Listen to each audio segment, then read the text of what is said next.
താരസംഘടന അമ്മയിലെ ചേരിപ്പോര് കൊടുമ്പിരി കൊള്ളവെ ഗുരുതരാരോപണങ്ങളുമായി Shweta Menon. General ബോർഡിൽ സിദ്ദിഖും ബാബുരാജും ഉൾപ്പെടെയുള്ളവർ തന്നെ ഹീനമായി അവഹേളിച്ചു എന്ന ആരോപണം. അവർ പറഞ്ഞത് മറ്റൊരു സ്ത്രീയും കേട്ടുനിൽക്കില്ല. താൻ BJP-യിൽ നിന്ന് പണം വാങ്ങിയെന്നാരോപിച്ച ബാബുരാജിനെ കോടതിയിൽ കാണുമെന്നും രമേശ് പിഷാരടിയുമായുള്ള ഫോൺ സംഭാഷണത്തിൽ ശ്വേത പറയുന്നു. ബാബുരാജിന്റെ കാലത്തെ വരവ് ചെലവ് കണക്കുകൾ ശരിയല്ലെന്നും ആരോപിക്കുന്നുണ്ട്. അതേസമയം നിരപരാധിത്വം തെളിയിക്കാൻ രാജിവെക്കേണ്ടി വരുമെന്ന് രമേശ് പിഷാരടി ശ്വേതയോട് പറയുന്നു. സംഭാഷണത്തിലേക്ക്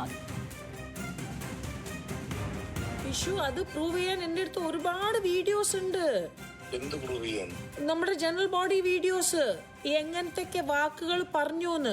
ഒരു സ്ത്രീ തനിച്ചൊരു സ്റ്റേജിൽ 6-7 മണിക്കൂർ ഈ മറ്റേ നമ്മളെ അശ്ലീല വാക്കുകൾ ബാബുരാജ്, ഇടവേള ബാബുവും സിദ്ദിഖയും മറ്റേ സുരേഷ് കൃഷ്ണയും മറ്റേ സാദിക്ക, പിന്നെ ഞാൻ പറഞ്ഞുതരാം അപ്പ ഹാജ, പിന്നെ മജീദ് ക, പിന്നെ ആരാണ് മാല പാർവതി, മായ വിശ്വനാഥ്, എല്ലാരും പറയണ കാര്യങ്ങളെല്ലാം അത്ര ക്ലിയറായ ഓഡിയോസും വീഡിയോസും ഉണ്ട് എൻ്റെ അടുത്ത്. അവർ എന്ത് പറയും അറിയാമോ? നിങ്ങൾ ആദ്യം പറയും ഞങ്ങൾക്ക് കണക്ക് അവതരിപ്പിച്ചില്ല, ഞങ്ങൾ സ്റ്റാർട്ടിങ് അല്ലല്ല മീറ്റിംഗ് തുടങ്ങണേന് മുമ്പ് തന്നെ ബാബുരാജേട്ടൻ തുടങ്ങി. മീറ്റിംഗ് തുടങ്ങണേന് മുമ്പേ അതൊന്ന് ഞാൻ പറഞ്ഞു ഹലോ നമസ്കാരം എന്ന് പറഞ്ഞപ്പോ അതൊക്കെ ഒന്നുമില്ല, ഇത് ആവശ്യം, നമുക്ക് ഇതിനൊന്നും നമ്മൾ ജനറൽ ബോഡി അംഗീകരിക്കൂല. ആദ്യം തന്നെ തുടങ്ങി. പിന്നെ ബാബുരാജേട്ടൻ്റെ ഓരോ വാക്കുകൾ, സിദ്ദിഖാൻ്റെ ഓരോരോ വാക്കുകൾ, പിഷു വേറെ ഏത് സ്ത്രീ ആണെങ്കിലും മനസ്സിലായോ അത്ര നേരം നിൽക്കൂല. എനിക്ക് തൊലിക്കട്ടിയൊന്നുമില്ല. പക്ഷേ ഞാൻ എൻ്റെ കമ്മിറ്റീന് വേണ്ടിയിട്ട് അവിടെ നിന്നത് അമ്മ അസോസിയേഷൻ എന്ന് നമ്മളല്ലേ കുറച്ച് ആൾക്കാർ, ഇതൊന്നും അറിയാത്ത ആൾക്കാരാണ്. എത്ര മെമ്പേഴ്സ് എന്നെ വിളിച്ചു അറിയോ, എനിക്കൊന്നും ചെയ്യാൻ പറ്റിയില്ല ശ്വേത, സോറി എന്ന് പറഞ്ഞിട്ട് എത്ര മെമ്പേഴ്സ് വിളിച്ചു. ഞാൻ പറഞ്ഞു എനിക്ക് മനസ്സിലായി. പക്ഷെ ഞാൻ പറഞ്ഞു ഇനി ഒരു സ്ത്രീക്ക് സ്ഥാനം കിട്ടുമോ? സ്ത്രീകൾക്ക് ഒരു എന്തെങ്കിലും ഉണ്ടോ? സ്ത്രീകൾക്ക് ഒച്ച ഉണ്ടാക്കാൻ പറ്റാത്ത ഒരു സ്ഥാപനമായി മാറിയിട്ടുണ്ട്. പക്ഷെ ഞാൻ ഇത്രയും ദിവസമായിട്ട് മിണ്ടായിരിക്കുന്നത് പിഷു ഓൺലി ആൻഡ് ഓൺലി ഫോർ അമ്മ അസോസിയേഷൻ. പിന്നെ കൊല്ലം തുളസി അങ്കിൾ നമുക്ക് വേണ്ടി പറഞ്ഞപ്പോൾ അങ്കിളുടെ കയ്യിൽ നിന്ന് മൈക്ക് എന്തിനാണ് സിദ്ദിഖ വലിച്ചത്? അനൂപ് ചന്ദ്രൻ എന്തിനാ അടിക്കാൻ പോയത്? എന്തിനാണ് മല്ലിക സുകുമാരൻ ആൻറ്റീൻ്റെ കയ്യിൽ നിന്ന് മൈക്ക് പിടിച്ച് വലിച്ചത്? മറ്റേ എത്രയോ ഞാൻ ഇനി എത്ര കാണിക്കണം, എത്രയോ കാര്യങ്ങൾ ഞാൻ കാണിച്ചു തരാം. ഇതെന്താണെന്നറിയോ ശരി, ഇതെല്ലാം ചെയ്ത് പറയുന്ന കാര്യങ്ങളൊന്നും എനിക്ക് ഉത്തരം അറിയാവുന്നതോ പറയാവുന്നതോ അല്ല. അമ്മയിൽ പലതും ബാർട്ടർ സമ്പ്രദായമായിരുന്നു. നിങ്ങൾ ഒരു സഹോദരൻ അമ്മയിൽ വെച്ച് പറഞ്ഞോ, എന്റെ വീട്ടിൽ വെച്ചോ, ഇത് നമുക്ക് എങ്ങനെ പ്രൂവ് ചെയ്യാൻ പറ്റും? നമുക്ക് എല്ലാവർക്കും അറിയാം ഇത് ചെയ്തിട്ടുണ്ടെന്ന്. ഇതെങ്ങനെ പ്രൂവ് ചെയ്യും?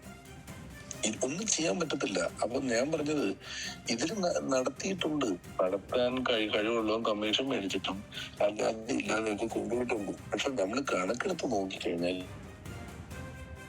ഇതിനകത്ത് വേറൊരു വിഷയം, നിങ്ങൾ ഈ പറയുന്ന സാധനങ്ങൾ ഒന്ന് കണക്കന്വേഷിച്ചാൽ ഇതിൽ ഒരു ചാരിറ്റബിൾ ട്രസ്റ്റിന് ചെയ്യാൻ പാടില്ലാത്ത കാര്യങ്ങൾ ഇതിനകത്ത് വരും. ന്യൂസ് ഡെസ്കിൽ നിന്നും വിശദാംശങ്ങളുമായി അഖില CPM കൊച്ചിയിൽ നിന്ന് അബ്ദുൾ റഹീമും ചേരുകയാണ്. ആദ്യം അഖിലയിലേക്കാണ്. അഖില, അതീവ ഗുരുതരമായ വെളിപ്പെടുത്തലാണ് ശ്വേതാ മേനോൻ രമേശ് പിഷാരടിക്ക് നൽകിയുള്ള ഈ ഫോൺ സംഭാഷണത്തിലൂടെ പുറത്തേക്ക് വരുന്നത്. അതായത് മനസ്സിലാക്കേണ്ടത് ഈ താരസംഘടന ഇതുവരെ പുറത്തേക്ക് വന്നിട്ടുള്ളതും നമ്മൾ കേട്ടിട്ടുള്ളതും മാധ്യമങ്ങൾ പങ്കുവച്ചിട്ടുള്ളതുമായതിനേക്കാൾ കൂടുതൽ എന്തൊക്കെയോ കാര്യങ്ങൾ അവിടെ നടന്നിട്ടുണ്ട്. അത് തമ്മിലടി നടന്നിട്ടുണ്ടെന്ന് പറയുമ്പോൾ അത് ലിറ്ററലി അടി തന്നെയാണ് എന്ന് അനൂപ് ചന്ദ്രൻ്റെ പേരടക്കം എടുത്ത് പറയുമ്പോൾ സിദ്ദിഖ്, ബാബുരാജ് തുടങ്ങിയ ഈ അമ്മ സംഘടനയിൽ ഈ കാലയളവിൽ സജീവമായി നിൽക്കുന്ന ഏതാണ്ട് 10ഓളം പേരുടെ പേരുകൾ എടുത്തു പറയുന്നുണ്ട് ഈ ഓഡിയോ സന്ദേശത്തിൽ ശ്വേതാ മേനോൻ. അഖില, തീർച്ചയായും അരണ്യ അങ്ങനെ തന്നെയാണ്. അതായത് വിചാരിക്കുന്നതിലപ്പുറത്തേക്ക് എന്തൊക്കെയോ ജനറൽ ബോഡി യോഗത്തിൽ നടന്നിട്ടുണ്ട് എന്നുള്ള സൂചന തന്നെയാണ് ലഭിക്കുന്നത്. ജൂൺ 21 നടന്ന ജനറൽ ബോഡിയിൽ തനിക്കെതിരെ ഒരു സ്ത്രീക്ക് നേരെ ഉണ്ടായത് അശ്ലീല പരാമർശമാണ്. തൻ്റെ പേരിൽ അവിടെ കയ്യാങ്കളി നടന്നു എന്ന തരത്തിലുള്ള ഗുരുതരമായ ആരോപണങ്ങളാണ് ഇപ്പോൾ ശ്വേതാ മേനോൻ പങ്കുവയ്ക്കുന്നത്. അഡ്ഹോക് കമ്മിറ്റിയുടെ കൺവീനറായിട്ടുള്ള രമേശ് പിഷാരടിയുമായിട്ടുള്ള ഫോൺ സംഭാഷണത്തിനിടയിലാണ് ഇപ്പോൾ ഇത്തരം കാര്യങ്ങളെല്ലാം പുറത്തു വരുന്നത്. അതായത് ജൂൺ 21 ജനറൽ ബോഡി നടക്കുന്നു. ജനറൽ ബോഡി മറ്റംഗങ്ങളെ അഭിസംബോധന ചെയ്യാൻ പോലും തന്നെ അവിടെയുള്ളവർ സമ്മതിച്ചില്ല. അത് തുടങ്ങുന്നതിന് മുൻപ് തന്നെ, മീറ്റിംഗ് തുടങ്ങുന്നതിന് മുൻപ് തന്നെ തനിക്കെതിരെ ഗുരുതര ആരോപണങ്ങൾ, തനിക്കെതിരെ അശ്ലീല പരാമർശങ്ങൾ, അസഭ്യവർഷം നടത്തുകയായിരുന്നു അമ്മയിലെ അംഗങ്ങൾ എന്നുള്ളൊരു ഗുരുതര വെളിപ്പെടുത്തലാണ് ഇപ്പോൾ ശ്വേതാ മേനോൻ നടത്തുന്നത്. പേരെടുത്ത് പറയുന്നുണ്ട്. ബാബുരാജ്, സിദ്ദിഖ്, മാലാ പാർവതി, സുരേഷ് കൃഷ്ണ ഉൾപ്പെടെയുള്ളവർ തനിക്കെതിരെ തിരിഞ്ഞു.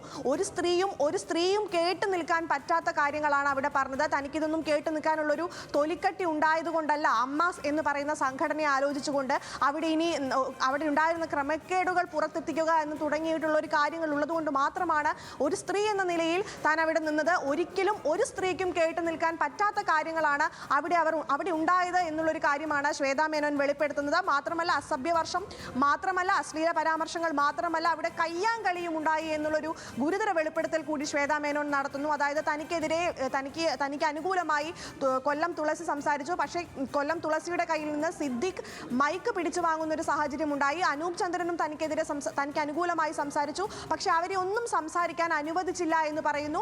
മല്ലിക സുകുമാരൻ തനിക്ക് അനുകൂലമായി സംസാരിക്കാൻ മുതിർന്നു. പക്ഷേ മല്ലിക സുകുമാരനെയും നിശബ്ദയാക്കുന്ന ഒരു സാഹചര്യമാണ് അവിടെ ഉണ്ടായത്. സംഘടനയ്ക്കുള്ളിൽ സ്ത്രീകൾ നയിക്കുമ്പോഴും സംഘടനയ്ക്കുള്ളിൽ സ്ത്രീകൾക്ക് ശബ്ദമില്ലാത്തൊരു സംഘടനയായി അമ്മ മാറി എന്നുള്ളൊരു ഗുരുതര ആരോപണം കൂടി ശ്വേത പങ്കുവെക്കുന്നുണ്ട്. മാത്രമല്ല ബാബുരാജിനെതിരെയും ഗുരുതരമായിട്ടുള്ള ആരോപണങ്ങൾ പങ്കുവെക്കുന്നു. അതായത് താൻ BJP-യിൽ നിന്ന് പണം വാങ്ങി എന്നുള്ളൊരു ആരോപണത്തിന് താൻ കോടതിയിൽ പോകും, ബാബുരാജിനെതിരെ കേസ് കൊടുക്കും എന്നുള്ളൊരു വ്യക്തമായ സൂചന തന്നെയാണ് ഇന്ന് ഫോൺ സംഭാഷണത്തിൽ ശ്വേതാ മേനോൻ വ്യക്തമാക്കുന്നത്. ഈ അഡ്ഹോക് കൺവീനറായിട്ടുള്ള രമേശ് പിഷാരടിക്കൊപ്പമുള്ള ഫോൺ സംഭാഷണത്തിൽ നിന്നാണ് ഇത്തരത്തിലുള്ള ഒരു ഗുരുതരമായിട്ടുള്ള വെളിപ്പെടുത്തലുകൾ വന്നിട്ടുള്ളത്. രമേശ് പിഷാരടിയോട് ഉപദേശം തേടുമ്പോൾ തന്നെ സംഘടനയ്ക്കുള്ളിൽ ശ്വേത നിരന്തരം പറയുന്നത് ഒരു 44 മിനിറ്റുള്ള ഓഡിയോ സംഭാഷണമാണ്. അതിൽ ശ്വേത നിരന്തരം പറയുന്നുണ്ട് തനിക്ക് നിരപരാധിത്വം തെളിയിക്കണം. താൻ അകത്ത് നിന്ന്, അതായത് അഡ്ഹോക് കമ്മിറ്റി അമ്മയുടെ ബൈലോ പ്രകാരമല്ല, അതിന് ഒരു നിയമാനുസൃതം ഇല്ല നിലവിൽ. അതായത് അടുത്ത തെരഞ്ഞെടുപ്പിനെ നേരിടുകയാണ് വേണ്ടത്. അതുകൊണ്ട് നിലവിലുള്ള ഭരണസമിതി തന്നെയാണ് നിയമപരമായി ഒരു അധികാരമുള്ളത്. അതുകൊണ്ട് തന്നെ സംഘടനയ്ക്ക് അകത്ത് നിന്നുകൊണ്ട് തന്നെ തൻ്റെ നിരപരാധിത്വം തെളിയിക്കാനാണ് താൻ ശ്രമിക്കുന്നത് എന്നുള്ളൊരു കാര്യമാണ് ഈ 44 മിനിറ്റുള്ള ഫോൺ സംഭാഷണത്തിൽ വ്യക്തമാക്കുന്നത്. കഴിഞ്ഞ ദിവസം ശ്വേത, നമുക്കറിയാം, ഫേസ്ബുക്കിലൂടെയും ഇക്കാര്യമാണ് വെളിപ്പെടുത്തിയിരുന്നത്. താൻ തൻ്റെ നിരപരാധിത്വം തെളിയിക്കും, ഇത്രയും കാലം മിണ്ടാതിരുന്നത് ഈ പ്രശ്നങ്ങളെല്ലാം അവസാനിക്കുമെന്ന് കരുതിയാണ്. പക്ഷെ തനിക്കെതിരെയും വലിയ രീതിയിലുള്ള, തൻ്റെ അന്തസ്സിന് നിരക്കാത്ത തരത്തിലുള്ള പരാമർശങ്ങളാണ് മാധ്യമങ്ങളിലും മറ്റുള്ളവരും നടത്തുന്നത്. അതുകൊണ്ട് പ്രതികരിച്ച് അടങ്ങൂ എന്നുള്ളൊരു കാര്യമാണ് ശ്വേതാ മേനോൻ ഇന്നലെ ഫേസ്ബുക്കിലൂടെ വ്യക്തമാക്കിയിരുന്ന അത്തരത്തിലുള്ള കാര്യം തന്നെയാണ് ഈ ഫോൺ സംഭാഷണത്തിലും വ്യക്തമാക്കുന്നത്. അപ്പോൾ രമേശ് പിഷാരടി നൽകുന്ന ഒരു ഉപദേശം, ഒരിക്കലും സംഘടനയ്ക്കുള്ളിൽ നിന്നുകൊണ്ട് അമ്മയുടെ ഭാരവാഹിത്വം വഹിച്ചുകൊണ്ട് തന്നെ തങ്ങളുടെ നിരപരാധിത്വം തെളിയിക്കാൻ സാധിക്കില്ല, അതിന് രാജിവെച്ചേ മതിയാകൂ എന്നുള്ളൊരു ഉപദേശമാണ് രമേശ് പിഷാരടി നൽകുന്നത്.